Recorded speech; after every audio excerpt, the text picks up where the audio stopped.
말씀에서 이 요엘 선지자는 하나님이 누구신가 한마디로 그에 대해 이런 이야기를 들려줍니다. 그분은 우리의 피난처시고 그분은 우리의 산성이시다라고 하는 것입니다. 여러분, 그분이 우리의 피난처가 되시고 또 산성이 되신다라고 하는 이 말, 여러분, 이 말이 우리에게 얼마나 든든한지 모릅니다. 왜냐하면 여러분, 우리 모두에게는 정말이지 이런 피난처, 이런 산성이 꼭 필요하기 때문에 그렇습니다. 여러분 어떠세요? 우리 다 틀리지 않을 것 같은데 우리 모든 삶이 다 전쟁 같은 나날들 아닙니까? 늘 싸움이 그치지 않는, 적들이 여기저기서 도사리고 싸움을 걸어오는 그런 참 정신없는 끝없는 싸움, 그 한복판에서 우리 모두가 우리의 삶을 살고 있다 할 수 있을 것입니다. 그렇기에 그런 우리에게 피난처가 있다, 또 우리가 가서 숨을 수 있는 산성이 있다라고 하는 이 말씀이 사실상 얼마나 참 든든한 말씀인지 모르겠습니다. 그냥 정말 어디 가서 몸붙일 데 없는 듯 참 그렇게 참 불안하고 위태한 그런 우리의 삶의 처지를 느낄 때가 참 많죠. 그런데 실상은 그렇지 않다는 겁니다. 하나님이 우리에게 피난처가 되시고 우리의 산성이 되어 주신다라고 하는 것입니다. 오늘 우리가 읽은 이 말씀에 분명 이렇게 말씀해 주고 있죠. 그러나 여호와께서 그의 백성의 피난처, 이스라엘 자손의 산성이 되시리로다. 하나님 분명히 당신이 우리에게 산성이시고 피난처시다, 이리 말씀해 주세요. 그런데 오늘 이 말씀은요, 우리 하나님이 우리에게 얼마나 든든한 피난처가 되시고 또 얼마나 강한 산성이 되시는가, 이제 거기에 대해서 그걸 분명히 이야기를 해주고 있는 겁니다. 19절에 보니까 여기에 애굽을 지금 말하면서 애굽이라는 나라가 황무지가 될 것이다, 이렇게 얘기를 합니다. 여러분, 애굽이 어떤 나라입니까? 애굽이 얼마나 강대국이었는지에 대해서는 뭐 많은 거 떠들어 보지 않아도 괜찮습니다. 이 성경만 봐도 우리가 그것을 아는데, 이 애굽이 이 성경에서 제일 처음 나온 게 언제냐? 이 애굽이란 나라의 존재는 창세기부터 나오는 겁니다. 근데 여러분 생각해 보십시오. 창세기부터 이 애굽이 등장을 했는데, 그런데 이 애굽이라는 나라가 지금 요엘서가 지금 계속되고 이어지는 이 와중에도 여기 또 애굽이라는 나라에 대한 언급이 나오는 겁니다. 그러니 여러분, 이것만 보더라도 이 애굽이라는 나라가 얼마나 강대국이었다는 겁니까? 그 오랜 세월 동안 이토록 정말 성경이 구약을 시작하고 구약을 끝날 때까지 거의 이만큼이 다 되도록 이 오랜 세월 동안에 한 나라가 있다가 없어진 게 얼마나 많습니까? 이 나라는 영원할 듯 그렇게 보였어도 그 나라가 역사에서 자취를 다 감춰버렸던 그런 경우가 얼마나 많아요. 그런데 그 숱한 나라가 있다가 또 없어지는 그런 이 오랜 세월 동안에 애굽은 그 자리를 지키는 겁니다. 여러분, 이것만 생각해도 애굽이라는 나라가 얼마나 강력하고 또 힘 있는 나라였는가, 우리 얼마나 그걸 더 잘할 수가 있겠습니까? 근데 여러분, 또 여기에 이 애굽뿐만 아니라 에돔에 대해서도 이 요엘 선지자는 예언을 들려주는데, 에돔도 마찬가지라는 거예요. 에돔도 황무한 들이 될 것이다, 이렇게 여기 되어 있거든요. 근데 에돔도 마찬가지예요. 이 에돔도 그 기원이 언제부터냐면은 우리 이삭의 두 아들인 야곱과 에서, 여기 에서로부터 이 에돔의 역사는 시작하는 겁니다. 그러니 여러분, 이 역시 마찬가지지요. 이 에돔이란 나라도 그 역사를 지금까지 이어오고 있다는 것만 보더라도요, 이 정말 대단한 나라인 겁니다. 그러니 여러분, 이 두 나라, 여러분이 얼마나 대단한 역사를 자랑하고 있는 힘 있는 나라들이에요. 그런데 애굽이 들이대고 또 이 에돔마저도 황무한 들이 된다, 이렇게 성경은 지금 이야기해주고 있어요. 그런데 그렇게 그 에돔과 애굽이 다 하염없이 무너질 때 이 말씀은 우리들에게 무슨 이야기를 들려주고 있느냐?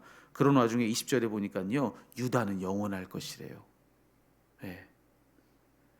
그 힘 있는 나라들도 힘없이 다 속절없이 그렇게 무너지는 그 와중에도요, 유다는 영원히 있을 거래요. 그리고 예루살렘은 대대로 있을 것이다 라고 성경은 이야기를 해주고 있는 것입니다.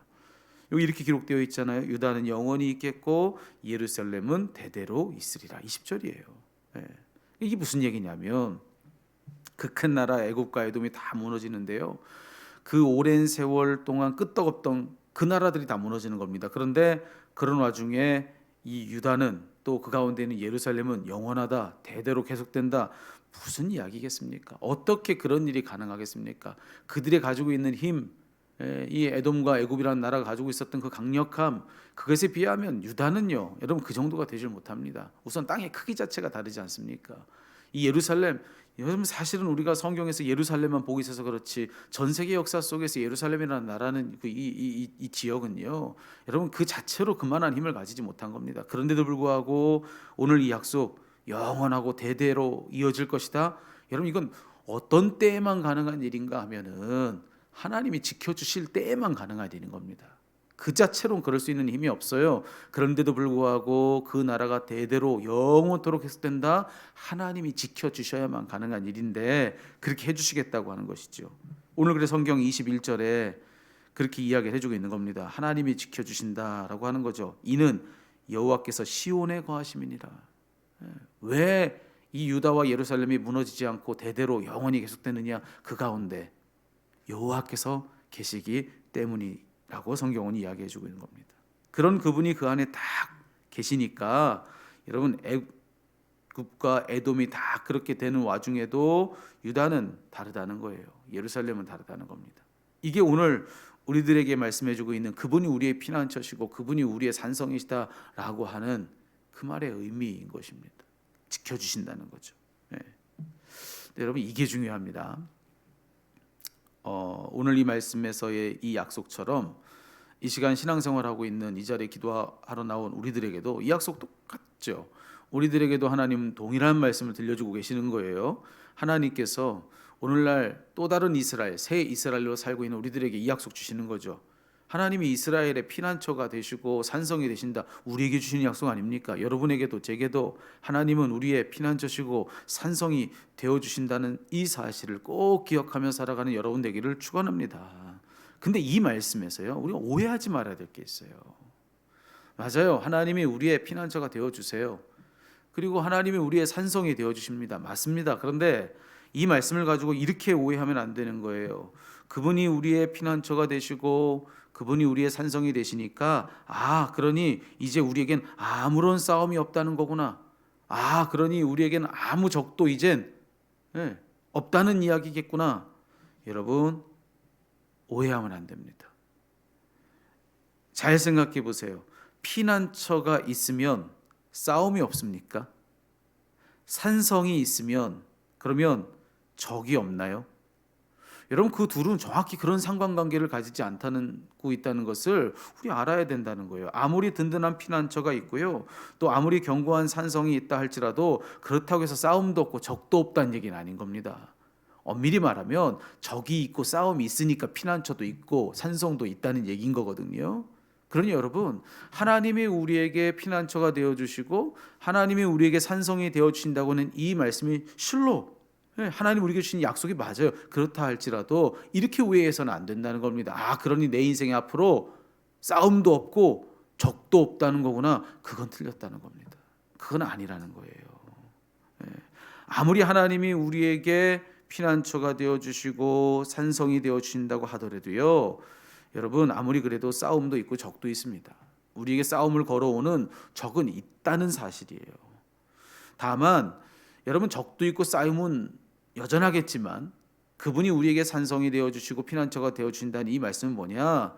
여러분 적도 있고 싸움도 있지만 그 적과의 싸움에서 지지 않는다는 겁니다. 적도 있어요. 싸움도 있어요. 하지만 아무리 그래도 그 싸움 걸어오는 그 적에게 우리 끝내 지지 않고 이긴다. 이 약속인 거지. 적도 없을 것이다. 그러니 어떤 싸움도 없을 것이다. 이 약속이 아니라고 하는 것을 우리는 꼭 알아야 된다는 겁니다. 왜 이 말씀을 드리는 거냐면 우리 그걸로 시험 들거든요. 아니 하나님이 우리에게 산성이 되어주시고 피난처 되어주시겠다고 했는데 하나님 왜 이런 일들이 일어납니까? 왜 이런 일들이 일어나서 내 인생은 이렇게 싸움 한복판 같아야 합니까? 저 적들은 누굽니까? 이 싸움은 뭡니까? 여러분, 우리 이것 때문에 시험 들거든요. 그런데 시험 들지 말아야 된다는 겁니다. 오늘 이 약속의 말씀은 그런 말씀이 아니라는 거예요. 적도 있죠. 싸움도 있죠. 그건 당연한 겁니다. 그런데 그 적과의 싸움에서 지지 않는다는 거예요. 끝내는 이긴다는 겁니다. 여러분, 싸움은요, 끝에 가봐야 이겼는지 졌는지를 아는 겁니다. 그렇죠? 싸우는 동안에는 그거 다 알 수가 없어요. 정신없는 싸움을 싸울 뿐인 겁니다. 그 최종적인 결과는 언제 나는 것이냐? 끝나야 나는 거예요.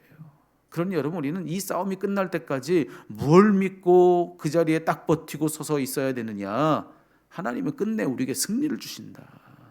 예. 싸움도 있고 적도 창궐 하지만, 그렇지만 이 싸움에서 이긴단 말이죠. 이긴다. 난 지지 않는다. 왜 그렇습니까? 하나님이 우리의 피난처가 되어주시고 산성이 되어주시기 때문에 그렇다고 하는 거예요. 최고의 공격은 방어라고 하는 말이 있습니다. 그런데 하나님이 이와 같이 우리의 방어에 지키는 힘이 되어주신다라고 하면 이보다 더 강한 그런 공격이 또 있겠습니까? 그러니 여러분, 우리가 할 일은 바로 이것입니다. 그 어떤 적들이 어떤 싸움을 걸어와도 우리는 소망 중에 그분을 신뢰하는 것입니다. 소망 중에 그분을 신뢰하고 끝내는 이김을 믿으며 마지막까지 그분을 의지하는 겁니다. 여러분, 그분이 우리를 지키실 것이기 때문에 그래요. 그분이 그 안에 계신다. 시온에 그 안에 거하심이니라, 이렇게 말씀해주고 있는데, 우리의 인생, 이 시대에 또 다른 시온 삼아주시는 우리의 심령 가운데서 우리 하나님 함께하고 계시다라고 하는 이 사실을 믿는 것이죠. 내 안에 하나님 계신다. 절대로 지지 않는다. 마침내 이긴다. 여러분, 이걸 끝까지 기억하면서 여러분, 이 모든 싸움이 끝날 때까지, 여러분 지금 어떤 싸움을 싸우고 계세요? 그 싸움이 끝날 때까지. 그리고 우리 인생이 싸움인데 우리의 인생의 모든 싸움을 다 마치고 그분 보좌 앞에 서는 그날까지, 여러분, 우리는 마침내 이긴다. 끝내 이긴다. 지지 않는다. 싸움이 있어도 우리는 이긴다. 여러분, 이 믿음 가지고 마지막까지 승리하는 저와 여러분 모두가 다 되기를 우리 주님의 이름으로 축원합니다.